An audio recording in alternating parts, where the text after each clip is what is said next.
Hey, it's Thursday, August 21st at 1 o'clock Eastern Time, and this is Marketing Live. So today on Marketing Live, we're going to be talking about storytelling in higher education and how stories can help our marketing. I'm your host, Tim Jones, broadcasting from beautiful Potsdam, New York, where I have the great honor to serve as the Associate Vice President of Marketing at Clarkson University. Marketing Live is part of the Higher Ed Live Network, a series of professional development web shows and podcasts which are always free and accessible to you in the archives at higheredlive.com and on iTunes. Today you can be part of the broadcast by tuning in live and sharing your insights and questions using the Higher Ed Live hashtag on Twitter. You can receive weekly updates and live show dates and times by subscribing to the Higher Ed Live newsletter. Higher Ed Live is produced by M. Stoner, a marketing and communications firm that works with education institutions on branding, strategy, web design, and more. And today's show would not be possible without the support of M. Stoner and, of course, Clarkson University.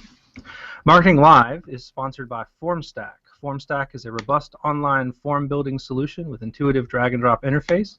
The platform makes it easy for marketers to create branded, mobile-ready web forms without writing code. Build donation forms, contact forms, event registrations, and more with the web's only 508-compliant form builder.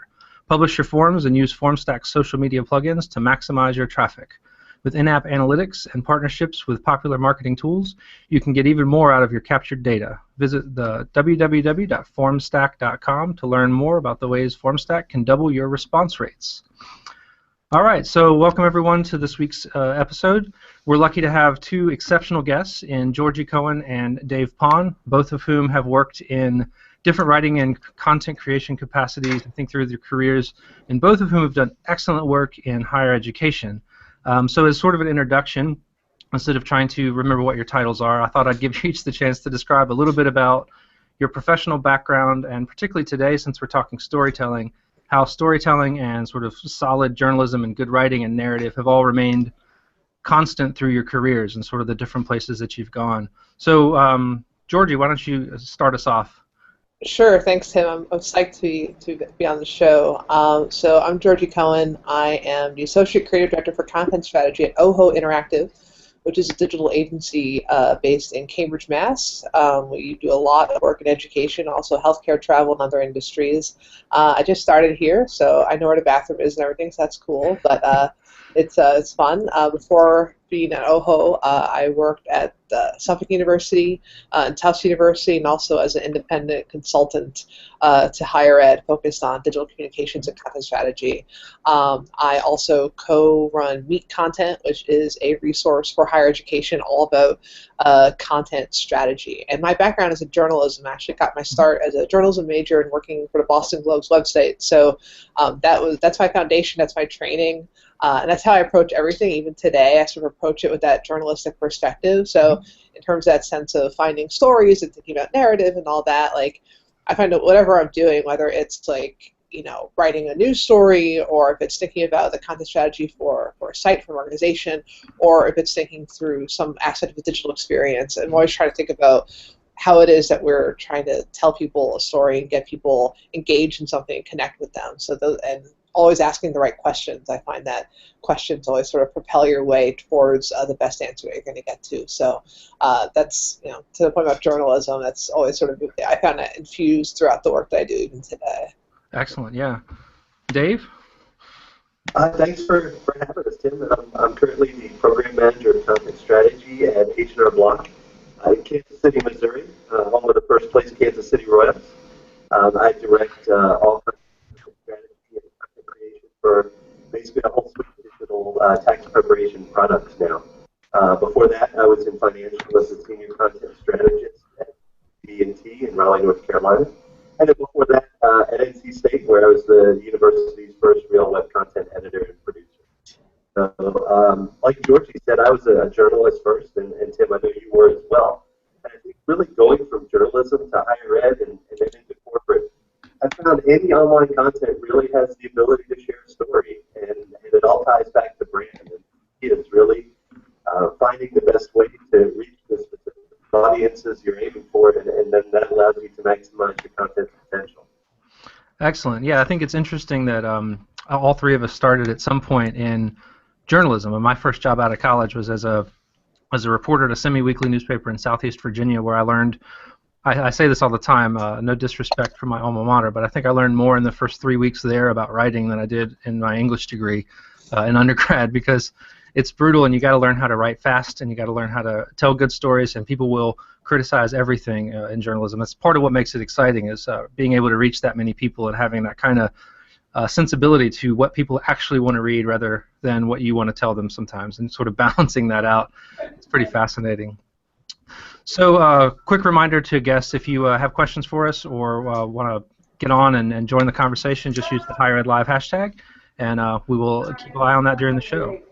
So, you kind of both mentioned this a little bit, but obviously storytelling is a critical aspect of content creation, regardless of the type of content or the form that the content takes, and at least from my perspective. And so, this week, or I think maybe last week, I was reading an article in Fast Company on one of their blogs about why we need storytelling, why our brains crave storytelling in our marketing.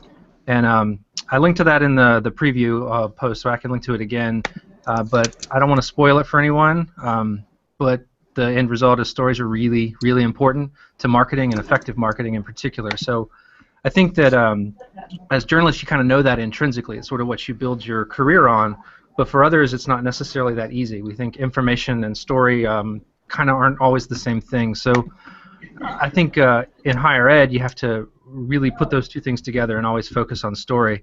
And we know how important it is, and I think everyone else wants to know, but they're not quite sure. So, and also in higher ed, I think it's interesting the things that we're asked to write stories about. I've heard, I can't tell you how many times, we just need to tell our story better, or we just need to share our story, and that'll fix everything. And usually doesn't mean what we think it means. So we do have to write stories and cover and sort of be journalists and also be storytellers in a different kind of capacity. So writing grants or taking photographs or all the things that we do that aren't necessarily the best stories. They're sometimes extraordinarily boring, podium lectures, brown bag lunches, those kinds of things. So tell us a little bit about how you, in your previous work and also in your current positions, approach those moments when you have to take on something that's not particularly interesting or a little less than sexy. How do you make a story out of that? I think the first thing that you have to do is be prepared to, when you get that request that says, can you do this really boring thing, or can you do this thing that really no one cares about, is to first be able to say, not just immediately say, oh my God, you asked me to do something, I have to do it, but to sort of have an opportunity to sort of process it, okay, let's think about this, let's talk about it a little bit. And I find that often, you know, at a university, like, life is comprised of a million different little events, of brown bag lunches, of research papers, all these things. And it's just a matter of sort of like, you know, looking at the forest for a second and being like, okay, what is the context in which all these things are taking place? If there's a brown bag lunch about whatever, like, what is this topic? Who's talking? What's their research? What's that researcher's story? And sort of pulling back and seeing, what is the place of this brown bag lunch? What is the place of this paper? What is the place of this faculty member's book in the bigger context of what is the bigger story here? It could be other things on campus, other initiatives, like, oh, they're talking about you know, water conservation, but we also have this institute that does that, and there's also this grad student who I know we wrote about last year who did a project about that. So is there a bigger story about, you know, research into water conservation or whatnot? Is there a current event that it's relevant to? So it's always thinking about the context that you can place these things into: historical, cultural, institutional, you know, the projected impact of what this might mean, and just figuring out the place for that. And to my earlier point about, you know, not just immediately saying, oh, okay, I'll do the thing, you know, before you field those requests, I think it's important to sort of have a sense of your criteria in mind. Like, if you have a news site or an events calendar or a newsletter, whatever your sort of content channel is, have you defined sort of what the criteria are for what that is, and are those shared widely, so that you can always have something to point to, saying, okay, we do news, we have a news site, we do news stories, we do press releases, or we do whatever. Here's what that means. Right? Like, your idea of what that means can be different than mine, but we've codified it. Like, it's right here. We can look at it. I think it's our job as the communicators to go back and sort of, when we get those requests, field them and find a way to sort of see if there's a broader context for them, or if there's not, Can we point people in a different direction? Well, oh, we can't put that on the homepage, but there's something else that we can do with that. But I find a lot of times if we sort of step back and think about it, there's a bigger context that we can sometimes fit those things into.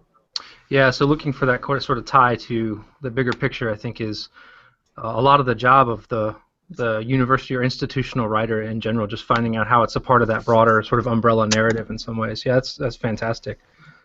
How about you, Dave? Any thoughts on how does it work in the banking industry? Earlier, we've all been reporters here, and no matter where you're at, whether it's in higher ed or in the corporate world, there's always going to be stuff that, like Georgie said, we get asked to write it, we don't want to write it, we don't really care about it. It's to find the story within the story and discover. Again, like Georgie said, what the people you're working with or who are covering, but really find out what they're passionate about. That's where the story is, and then tying that back to your. As always, in any journalistic capacity, being able to change course on the fly. What you might not be what you end up with. Mm-hmm. Yeah, I think that's interesting. Do either of you have a good example of when you took something from nothing and made a story either bigger or better than what you started with? Sure. But here's one that I thought worked out pretty well. That started, it wasn't going to be really anything more than a higher ed feature. We had dug into it. When I first got to the state, we were doing twice weekly feature stories on the homepage, and most of them didn't get any readership at all. Because we knew that people weren't coming to the homepage to read stories, but we wanted dynamic content there. And so I was going around trying to get familiar with the campus. And I learned there was a nuclear reactor, working nuclear reactor on campus. So I thought that was kind of cool, didn't think much of it. And I went and set up a meeting with the professor and headed out kind of with a bunch of clouds and hazmat suits in my head. And, I thought, hey, this story's going to be kind of so-so, but we could get a cool nuclear reactor. And with it, and highlight the fact that we have a reactor. But as we were going around, Dr. Hawari, who was the professor, he mentioned they just created something like the most advanced anti-magnetic nuclear in the world. So immediately, I kind of left that. That was the story. And looking back at the brain, it was something that really tied in well with the university planning. So we put the piece out there, and pretty quickly it caught fire. Somebody slashed on it right out of the gate, and then a bunch of blogs on Twitter, and all of a sudden we had pretty good exposure to the school and one of their concentrated programs. And then because of just the cool factor, the people on our homepage did check it out, so they kind of got that bonus. But it was really just bringing that scientific and technical information to make it digestible and understandable by actors. So, Dave, I'm sorry, a little bit of the audio dropped out there, so I'm not quite sure if we got most of it. You were talking about the nuclear reactor story that turned into a bunch of Trekkies got on it, didn't they? If I remember right, that was when. Yeah, pretty much. Basically, just to summarize it, it started as, hey, we have a nuclear reactor on campus, and then figured out talking to them some of the research they were doing, and then made that accessible for the masses, and yeah, like I said, the Trekkies got involved, and all of a sudden we had more hits than any other story we had, and we started working on it. Excellent. How about you, Georgie? Any good examples? Yeah, I find that a lot of times you get the request for the very discreet thing, saying like, it can either be very discreet, like, oh, we just received this designation or this award, this recognition, can you do something about it? Mm-hmm. Or I've gotten requests like, hey, our career services office is really great, can you write about it? So it's either like super specific, like one specific thing that happened, or like, hey, we're cool, can you tell people that we're cool? Yep. So again, it's putting it in context, and I always find that it's typically helpful to find the people that represent the thing. So when I was at Suffolk, there was a request that the finance program had gotten a designation that was noteworthy, and so there was like we could do like a press release that says, hey, we got this designation, and it's sort of this like boilerplate whatever, but it's more talking about, okay, what is this? okay, digging deeper, saying, okay, what does this mean? Oh, okay, this means that you can get really good jobs. And what does it mean about the curriculum? And when this program was founded 20 years ago, was it it was innovative in the way that it was put together and the way the curriculum was structured, and the way that the coursework, the curriculum was evolved over the decades, like to be responsive to the emerging trends in the finance industry and whatever. So by talking about it, instead of just sort of being reactionary and sort of being more proactive and saying, okay, let's really dig into this and put it in context, it didn't become a story about, hey, we just got this designation for our program that's really cool. It was more talking about how the university prepares students exceptionally well to enter the world of finance, and here's what that degree gets them, by telling the stories of students who've gone through the program and seen different kinds of careers that you can enter with a finance degree, the different kinds of paths that you can take, and showing the impact of that and drawing a direct connection between outcomes and education, which was something that was a sort of a messaging priority at the time. Another interesting thing that we did at Southwick was there was a write-up in the Huffington Post that mentioned a class that one professor taught about the meaning of life. So it was kind of this like interesting undergraduate class where you can sort of explore philosophically the meaning of life.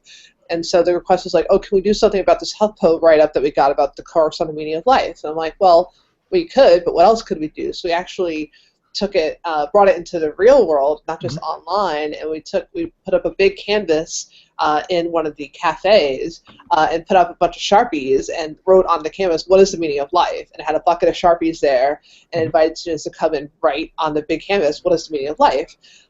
So then once we had that up for like a day, we did like a time-lapse video that sort of showed people writing on it, and then we sort of took what those responses were and said, hey, we asked students what is the meaning of life, and here's what they had to say, and by means of then saying, oh, we have this class that also talks about that. So a lot of times people ask for the thing, but there's a more interesting way that you could do it, and this was an opportunity for us to sort of engage the student body in the physical space around this topic, in addition to helping sort of create more interesting online content that ended up being student-driven, even though we were talking sort of about like a faculty media hit. That's sort of where the initial thing came in. Right. We turned it into a real sort of student, kind of user-generated content piece, which was interesting. So what is the meaning of life? I don't know. I'll have to go check that banner and get back to you. I haven't figured it out yet. No, and that's interesting that you mentioned that either like keying in on like one little thing that happened, or sort of this, I have no idea what the story is. Can you kind of help me out? And in higher ed, you get the other side of that too, which is that people want an unbelievable amount of detail and explanation around things. This is particularly on the science side of things, on the research writing. How do you work through and find that balance between what makes a good story for the audience and the story in the mind of the faculty member, administrator, or whoever? I think a lot of that process starts before you get those requests. It's sort of setting the expectations. So like, how can you proactively reach out to faculty ahead of time and sort of say, hey, we'd love to cover your research or your work. Here's how we do that. Here's our process. Here's what the outcomes of that have been. So if there's skepticism around like, yeah, but I need to have like, the 5 pages of scientific detail. Like, well, we worked with Professor whoever to cover her research into X, Y, Z, and we sort of humanized it so the language is accessible, and look what happened. Like, it got, 5,000 page views. It got, retweeted by Scientific American, like, or whatever happened. So if you're able to sort of reach out to those people ahead of time and manage expectations, let people know what the process is, how you work, and also what the outcomes of similar kinds of stories have been, so they see that you're not just what you're recommending is actually the right thing to do. Yeah. Realize that they have the expertise around their research, which is amazing and awesome, but that sharing our expertise around what makes for a good content and storytelling experience and showing the proof in the pudding of that. Right. I mean, you're still going to have difficulties, you're still going to have conversations, but I think there's a lot of work that can be done at the outset of proactively going out and saying, hey, here I am, nice to meet you, here's how we work, here's what comes of it, it's pretty cool, like, hope to hear from you, totally want to promote what you're doing. Yeah, that's great. Dave, I know you probably have dealt with that in higher ed, but also in the what you're doing now. Sure, I think, the old adage that every employee is in marketing is absolutely correct, and so it's the same way at H&R Block, at BB&T, and at NC State. I think for these guys, as college communicators, our primary responsibility is to make and accessible, as Georgy said earlier. And knowing your audience and having different vehicles for different types of information is a whole page story versus even a engineering page story, the department level story would be written differently for a different audience, or it's a research bulletin. But really, it's building just setting expectations, almost like from a business standpoint. You sit with me and we work on this together, and here's what you're going to get. And, examples like Georgy said work great, and it's really good to showing people that work they're doing is valuable to you as a subject matter expert, just the one to control how it's marketed and how it's delivered, the final delivery. Yeah, excellent. And that's actually we have a good question on Twitter about donor profiles. That sort of falls into that same sort of territory on how we would address and how you go about doing a donor profile, sort of the foregone conclusion that you have to write something. So how do you make it interesting? And you've both talked a little bit about finding the personal angle and the people in the story. So I guess I'm sure both of you have had to do donor profiles. How does that work out? Yeah, I think it can sometimes be a challenge when you get those requests, like do this thing, especially with donor profiles. It always seems that there's sometimes less wiggle room with those kinds of requests. Mm-hmm. But again, I think that it's about looking at the context. Like, if they gave money, like what was the impact? What was their motivation? Why are they interested in supporting the school? And I find that it's always a challenge with sort of the giving-oriented content that you want to make it compelling and make it motivate people to do the desired action, which is to give money. But it needs to stand alone also as an interesting piece of content. I feel like the more energy that we can focus on creating quality profiles, and again, if it's if it's something like we're alone independently, there's not really a lot there. Can we thread it together with other relevant content, with other initiatives, with similar donors, and group them together, find some way? Again, I think it's about fielding the requests, and if someone say, hey, can you profile John Smith? Maybe John Smith, it's a little bit tricky to do that independently, but is there another way that we can tell that story? Can we turn it around from what is asked of us and say, okay, well, I can do it, but here's a better way to do it. Here's a way that puts it, adds a few more elements in, or tells the bigger story of all the giving around this particular thing or whatnot. Mm-hmm. So it can be tricky depending on sort of what the role or expectation of those profiles is, but I find that we can't. It's managing the pressure that sometimes exists around that kind of content with saying, hey, we want it to work, right? Like there's a lot of writing on this. We want it to motivate people to perform a key activity. Mm-hmm. So let's find the best way to do it. Yeah, that's interesting. I think. Sorry, it looks like we lost Dave. I just got a note saying he got bounced, so I apologize to viewers. Hopefully he can join back in a little bit. But yeah, with the donor profiles, I know we've had in my time in higher ed, I've had challenges with that, but have found a bunch of different ways to get to know the person and find out what motivates them. And so maybe the video is a better strategy for some, or not even doing a story in some of the same ways that you would normally approach it. So I think it's a matter of taking them as people. They're all people. I mean, that's what they are, and you look for what motivates them in the same way that you look at what motivates the events that occur. I mean, it's that motivation behind the thing that I think is really critical and important. And I know that donors like stories about them, and they like it if you can make them look better than than just the sort of the stat sheet. So I think that's a really that's an important thing to remember, is that everyone wants the best story out of it, and I think it's not always easy, but sometimes you just have to dig deep and find the best thing you can and go with that. I could think when I was working at NC State, we changed the way that we did our donor recognitions around medal ceremonies and those sorts of things, to do, instead of just do a sort of a Q&A with the person, we did more of a documentary style video that took them where they worked with their families and just got them sort of in their own element and profiled them that way. And that for most of them is a direct correlation to what they give to, and where they give, where they spend their time and money always overlap. And so it's a really safe way to go, but I think it does a lot to sort of build that relationship and a function of stewardship as well to make them feel good about it. So. Yeah, I think you make an important point to break out of the formula. I've seen a lot of Mm-hmm. formulaic donor profiles where it's sort of like, this person is great. They gave money. Here's why I gave money. Isn't that great? Okay, bye. Here's how I made my money, and here's how, yeah. And I think it's good to sort of Yeah. to find a way around that, and to look at what motivated them to give money, and there's always something behind it. Everyone has passion. You just got to find it. I had a boss who used to say passion rules. I know Dave remembers that guy. Now that Dave's back, welcome back. So, Yeah, well, sorry about that. So that's all right. So, yeah, we kind of talked a little bit about it, but when you look for a good story, so we've talked about managing the request, right? Like all the stuff that comes into the writer to say, here's how you have to deal with it. But what do you look for when you go out and you have complete freedom to go tell a story? What is it that you look for? That's a really broad, loaded question. So. Yeah, for me, it's that passion that Joe talked about. I mean, I'm like, if I'm going to go out and invest my time in something, I want to do it.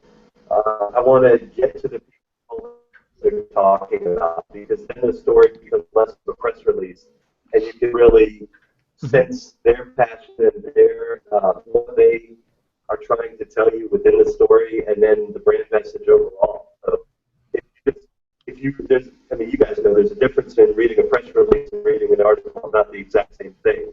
The press release has the what, when, where, why, and the article is much deeper, and there's character that you can really mirror your brand message and really just get that out and expand on it and show that this is what we're doing at NC State, at Suffolk, at Clarkson, or wherever it is, and add all that together. Mm-hmm. I think that fundamentally what a story is supposed to do is supposed to build a connection, build a relationship, and in this case we're talking about building and strengthening the relationship between an institution and a member of the audience. Mm-hmm. And I'm very mindful that if I'm writing a story on behalf of an institution, I'm competing with a lot of really amazing things, like the latest cat video on YouTube. Like, that's my competition, right? So I need to make this matter. Mm-hmm. I need to make it something I can care about, something that's really interesting. And so that's a tall order, but when I'm sort of going out there and trying to say, well, what's a story? Like, I think of who am I writing this for, and what's really going to matter to them and engage them, and really just help to facilitate that connection. Mm-hmm. And I say write, but I think it's also important to the point we're sort of making earlier about those donor videos that you don't want to limit the way in which you can tell a story. Like, you might find a person or find an event or find a program, think it's really cool, and then what's the best content type that's going to support that story? In some cases, it is sort of 1,000 words of prose. In some cases, it's a photo. In some cases, it's a collection of tweets about something. In some cases, it's a video.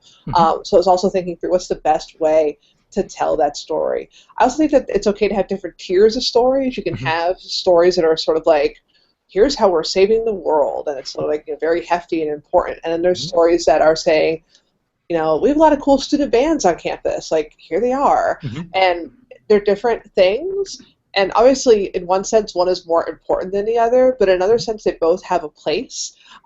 So I think it's important to acknowledge the breadth of the types of stories that exist and the value that each of them have. And obviously, finding the right balance depending on what your goals are and what your messaging is and what you're trying to say. But I think that oftentimes we sort of get hung up on the how are we saving the world today, and having this sort of really high standard. I think there's a lot of things that are less important in one sense, but actually say important things about us as an institution, whether it's about student experience or it's about working in a community or something like that. And I think that those are some of the stories that we might overlook sometimes, but and might be sort of less sexy or less like New York Times front page, but say important things about us. Yeah, absolutely. So I think all of those elements are important. And we used to have an idea of, we called it enterprise content. So we would have these long lead, these big expansive pieces that we would do, and then we would have sort of the day-to-day, and all of that fits together to create sort of this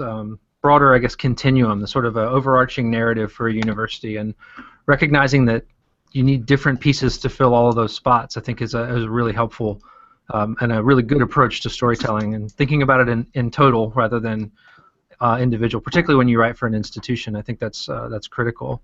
So we've got a couple more questions on Twitter, so this is great. I'm enjoying having the conversation. So this one is on from Bill Amons. It says, thoughts on stories and ROI as a softer sell, and without as many direct action steps. So how do you think about stories and their role in sort of, I guess, direct return on investment, whether it's enrollment numbers, I guess inquiries, or fundraising success, or anything? And I'll let anyone jump in on that. I can answer as well.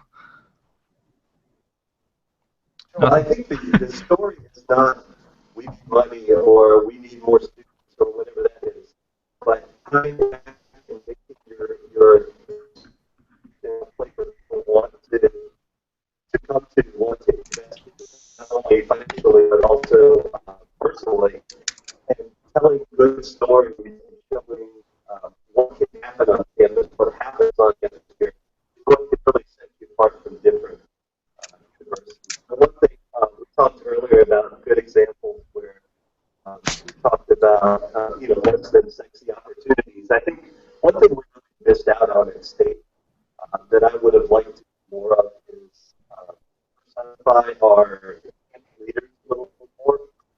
We all remember a few years ago when flash mobbing was the big thing, and Ohio State's president Georgy flash mobbing with the students, and that went viral. And we at NC State, we went through a time, we had some turmoil in the Oval Office, so to speak, and had a sort of time. He had some really cool hobbies. That he was a musician, he was a home brewer. He said, I would have loved to just kind of talk about. He sits in with one of the campus musical groups, or maybe we do a recap story, or a better home brew, or whatever the case is, but just to give our administrators and give our those that are playing really high just so they appear more to be than a suit and a tie. Yeah, so sort of using stories to build a sort of a longer-term and lasting and meaningful relationship with the audience, and particularly those who have the capacity to influence your ROI a little bit more dramatically.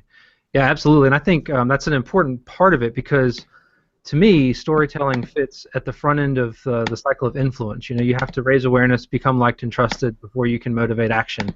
And I think stories can fit really nicely in that. So it's rare that you'll write a story that's going to generate 300 new applicants. So that's rare. It doesn't happen all the time.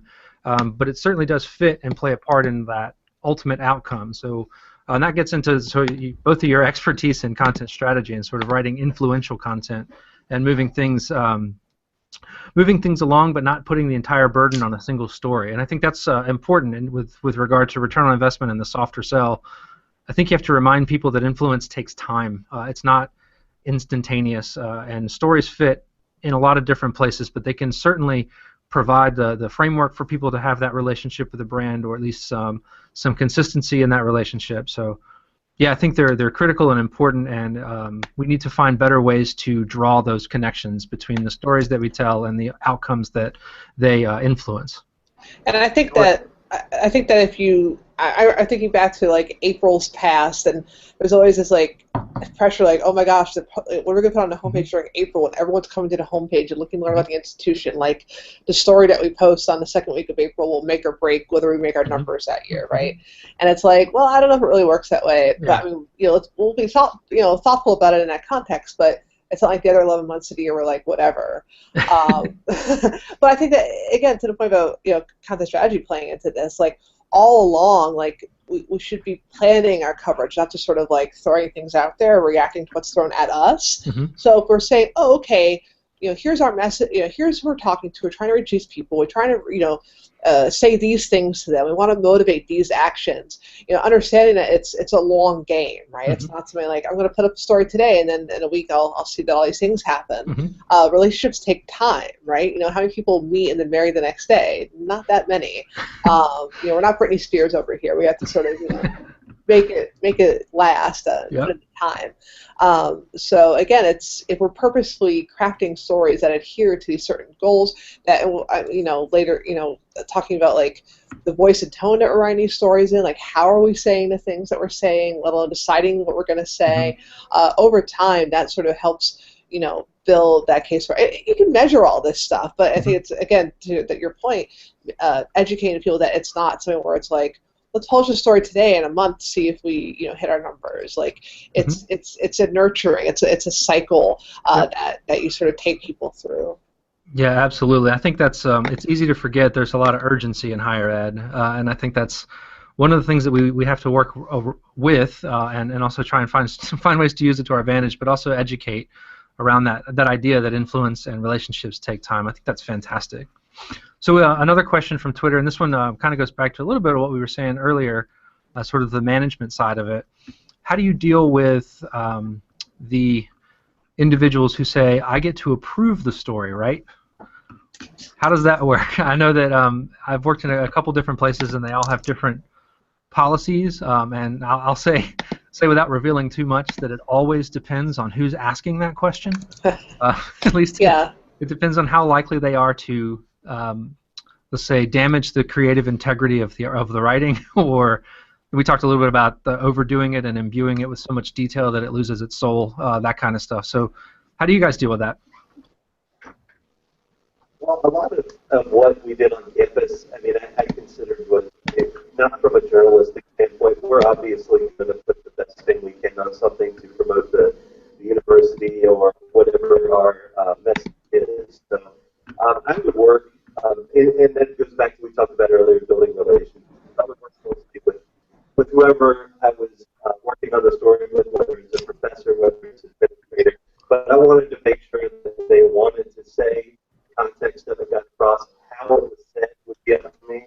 But I didn't want anything to go out there. It's PR 101. You don't want to put anything out there that it goes against the grain of what you're trying to accomplish. So there is a balance there. I didn't give editorial control to anybody, but I also made sure that they knew what was coming out. Right.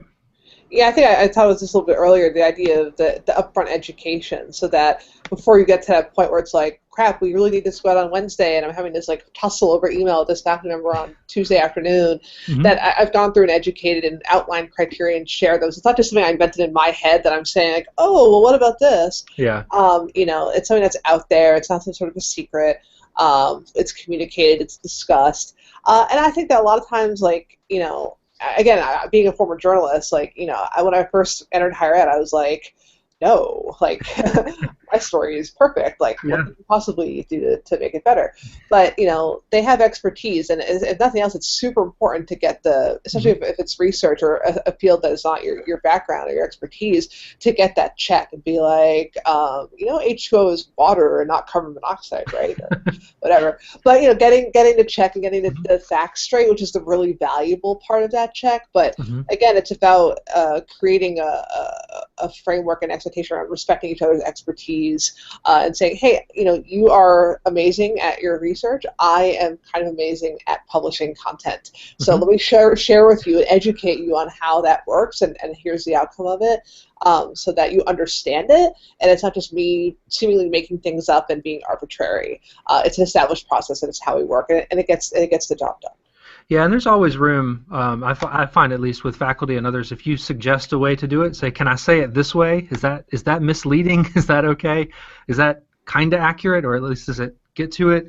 And then say, how about we just point to your abstract at the end of the story? If all else fails, just dump them to the actual thorough full thing, and let them have complete and full ownership of that part. But I think it's a matter of, you both mentioned it, sort of building relationships and respecting that people do have expertise, and they always have something to contribute, particularly when it's a topic they know better than you. I think that's absolutely critical. So, good stuff. So,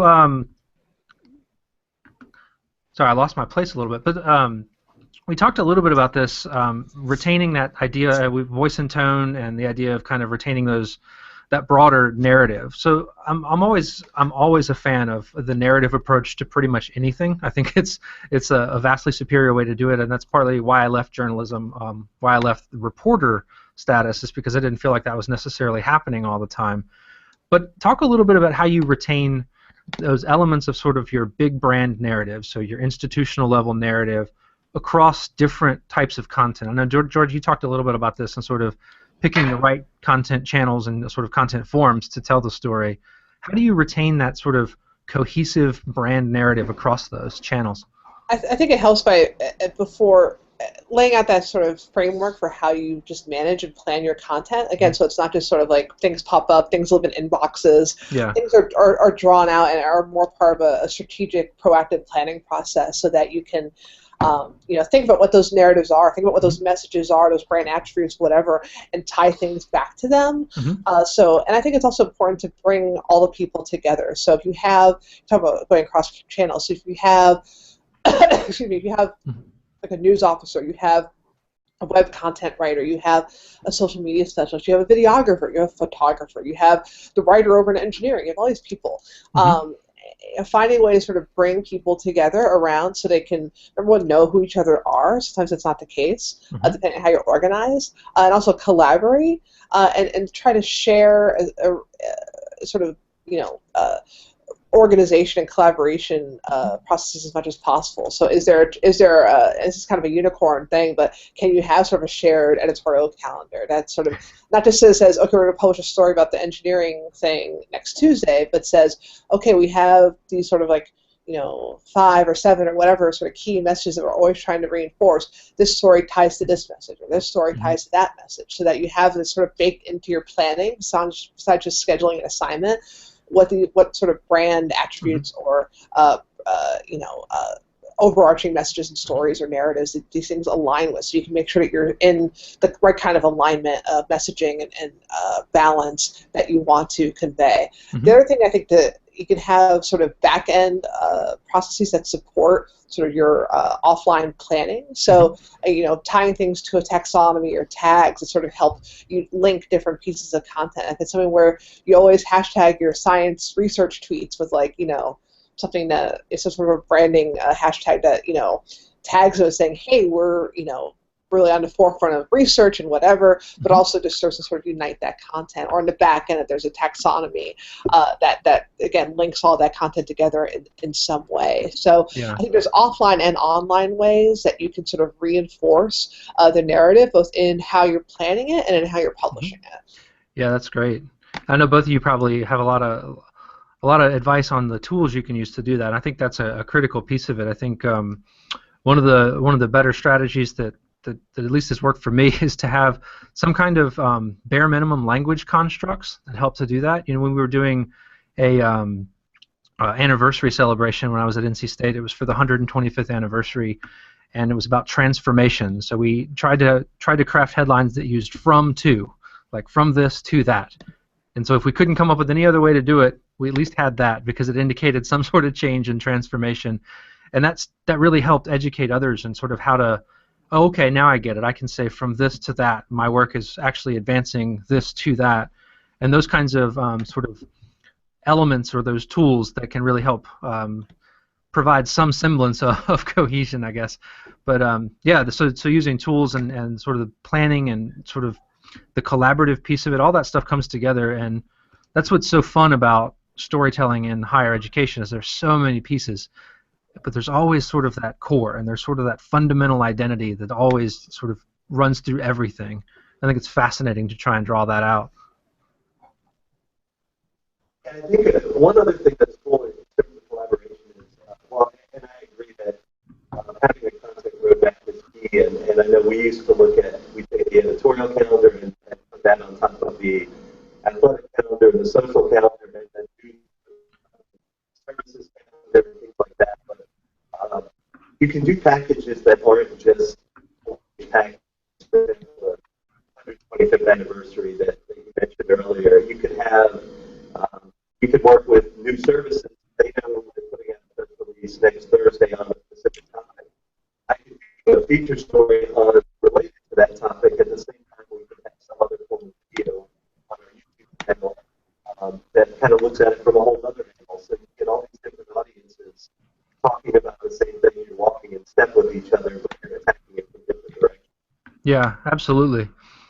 So before we jump from tools and sort of tactics and sort of that structural piece of it, I want to talk a little bit about voice and tone. I think you mentioned it a little bit earlier, but ensuring that everything sort of sounds like it's from the same group. what are some ways that you can inject a consistent voice and tone across all these different channels and platforms and disparate pieces that are always headed in different directions? I know both of you have done work on that, so talk a little bit about how that plays into storytelling and how voice and tone influences stories, but also how you enforce it and how you make it consistent. I think one thing is being willing to enforce it. Communication. NC State, you can talk to this too. NC State coloring, for those out there who don't know, are red and white. We were seeing department and college level web pages with Cargill blue and Clemson orange, and other pages that didn't even reference NC State at all. It was just college of natural resources and nothing else. It was on its own little island. And so one thing we worked hard to do is I wanted to really get to know each college and build relationships with them. So we can share information. If I have something that might fit for them, if they have something that might fit for my audience. But also, I don't think that's a fault of the communicators. I think they're just so focused. And when you focus on one tree, you don't see the whole forest at large. And so really just working together and getting that training in and education. It's not a dictatorship. But you tell, all of these communicators are journalists at heart, hopefully, so they're going to ask why. I mean, I think that's all of us. If somebody tells us to do something, we say why. And so we show them this is how we're going to talk about transformation, as you just mentioned. So this is from to this is how we're going to work this, and so you guys do that as well, and it just creates cohesion and everybody's one step in terms of promoting the brand and pushing it forward. I think that it's really important to sort of just the education part is huge, and if you have a voice and tone that represents your institution, I think that having a style guide that sort of defines what that is, and really gives people a sort of a guidelines on how to execute it is really valuable. So you're saying, oh, our voice is this and our tone is that, but then demonstrating here are examples of that. Here are sample sentences. Here are links to stories that really represent our tone really well. So you're empowering people to do it because you have writers all across campus and all communicators, different colleges and different units. They're not always be working directly with you, assuming you're like in a central communications capacity. So creating not just a document that empowers people, but then creating training and learning opportunities around that resource so that you're reaching out to all those communicators and saying, hey, we have this resource, let's learn about it, let's talk about it, creating a dialogue, having people give suggestions and working knows if they're appropriate. So it's not just sort of this PDF that gets emailed out or lives on a server somewhere and it's sort of like this anonymous authority, but it's a real sort of community resource that can evolve, that can grow, and it's also something that is taught and is shared and is really helpful in that it provides examples and guidance for how to tell those stories in that way. You might, and again, it's sharing internal best practice. So, hey, over at the research center over here, this is how they represent our voice and tone in the context of telling research stories. They do it really well. Here's example A, here's example B. So use your own people who are doing it right as resources and models internally to sort of say, hey, here's how you can do it. So do you guys find that those tools and sort of those structured elements have a positive effect on the overarching storytelling that others are creating? I mean, because on the one hand, it's sort of could be too formulaic in some places, and on the other, I'm just curious if does it help with the quality of the story? Well, it definitely helps reinforce. I think oh, go ahead, Dave. No, I was just going to say, I think it does. It creates guidelines. You want to keep it. To me, and I had to do the same thing here at H&R Block when I arrived. Over the last year, we've completely gone over and brought in a more conversational tone and voice to all of our products. They are tax products. You do your taxes online, and a lot of them are written by developers. So it's really stuffy, and some of them were English was their second language. That was really rough as far as it goes in terms of detail. So setting these guidelines and giving examples, as Georgy mentioned earlier, about this is how we things, but leaving it wide enough where it doesn't restrict. So every story has a 32-word lead, and then it has 6 paragraphs, and then it has the tagline for the university. You don't want to go that far with it, but just enough to make everything look similar in terms of the output. Mm-hmm.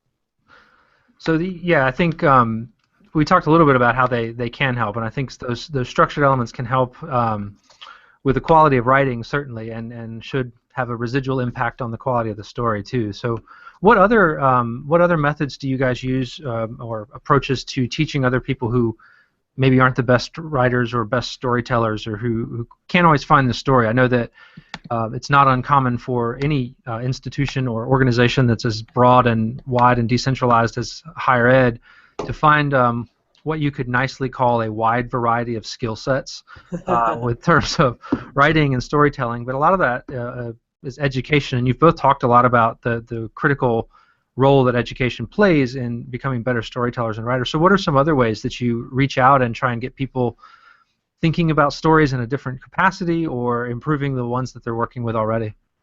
I think that part of it is connecting people to each other. So if you build sort of internal communities of content contributors and of communicators, people can find people who face similar challenges, because someone out there has the answer to the question I had, and I can answer someone else's question. Yeah.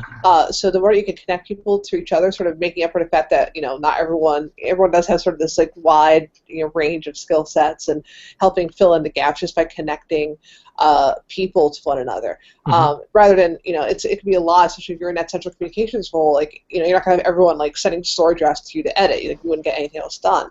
So I think it's really the role of that central communications office to sort of provide those overarching guidelines and resources, maybe regularly having workshops or sort of half-day seminars or something, educational opportunities to sort of guide those people. To say, hey, let's come around regularly. I'm a resource. I can help. Here's some guidance. Here's some criteria, really breaking things down. Here's some prompts. Here's some baseline interview questions, whatever it is that you can help sort of facilitate that work getting done, and then connecting people to each other to serve as resources in the moment and in the day-to-day.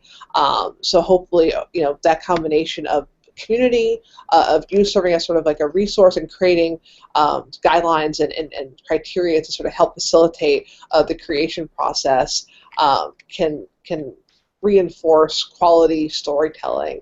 It is a huge challenge with sort of the range of skill sets that you're going to encounter and the range of time that people have to commit to things. But that's why I think it's the more that you have that sort of central core set of standards and criteria and templates or whatever it is to help people to create those standards and to build a community that helps them become institutional, just the way things are, and have it have it be a back and forth, have people be invested and involved in it, and not just being like sort of a one-way delivery, but getting feedback and making it people feel invested in it.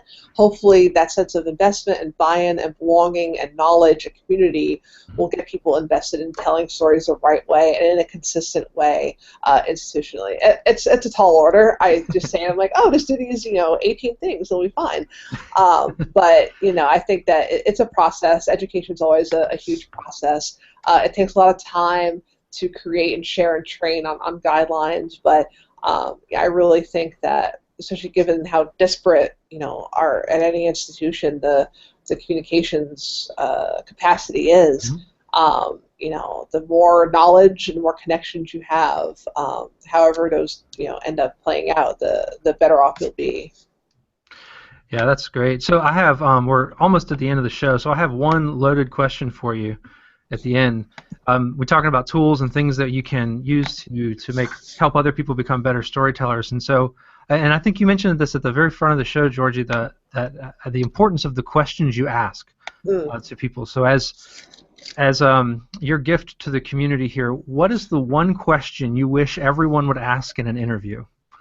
I think that the best question to ask is not saying anything at all. I think it's allowing for the pause. And I find that if you ask a question, someone gives an answer, and you sort of just, especially if you don't do this all the time, you can say, "Oh, wait, next question. Okay, keep going, Yep. keep going," just because you're like, "Oh, I have these 18 questions on my list, and I will now ask them all." But if you sort of just allow for that silence, if you have the confidence to allow for that moment of silence, the other person will want to fill it because they'll get nervous and they'll start talking more and saying more interesting things or telling a story that sort of exemplifies whatever the point was that they made earlier. So I think that the best question you can ask is almost just to not say anything and to allow the silence to get just awkward enough where the other person is going to want to say something to fill it. And oftentimes it'll be interesting. Or at the end of the interview, just always say, it's like, is there anything else? Did I miss anything? Is there anything else that you want to say? Any points that I missed? It gives people that opportunity to sort of have a fill in the blank thing. Because they say, "Oh, well, there's this other project I started on, which is different," and then they'll go on this whole other thing. I've learned a lot of really interesting things that way. Some of which have fundamentally changed the course of a story or led to a whole other story. So I think it's not so much a specific question, but number one, allowing for that pause. And also just always at the end, just throwing it out there and saying, anything else that we missed that you'd want to emphasize? That's I don't know that anyone's ever said that the best question is no question at all. I like it. I'm a fan. How about you, Dave? What would you hope everyone could ask? Well, instead of just saying I agree, I do agree with that wholeheartedly as an ex-journalist. But I think it's why. And then the why is another one that keeps people talking. So, the silence is, as Georgy mentioned, was how that nuclear reactor piece came together. We were just talking, walking down the hall, and Dr. Wari threw it in at the side. Hey, we just made this cool antimatter positron beam. I didn't ask anything about it. It kind of came up, and that was the story. So, and then from there you get into it. But it's just why. Ask why. Ask people. Because why shows an interest in what their passion is, because you want to learn more about it, and it's going to keep them talking. Yeah, I think that's both excellent strategies. And as the father of two young girls, I understand how frustrating it can be to answer why. So I would recommend knowing when to stop asking why. when the answer is just because, you've gone too far. So, well, I think we're hopefully they're more mature than my 6. Yeah. Well, we're just about out of time, so I wanted to thank my guests, Georgie and Dave, for being here this week. It's been a lot of fun to talk storytelling. It's been a great conversation, and thanks always to our sponsors, ImStoner and FormStack. And you can always find the show on YouTube and archived at higheredlive.com, and subscribe to the podcast on iTunes as well. So I'm Tim. This is Marketing Live. Thanks for your time. See you later. Thanks a lot, Tim. All right. Bye-bye. Thanks. See ya.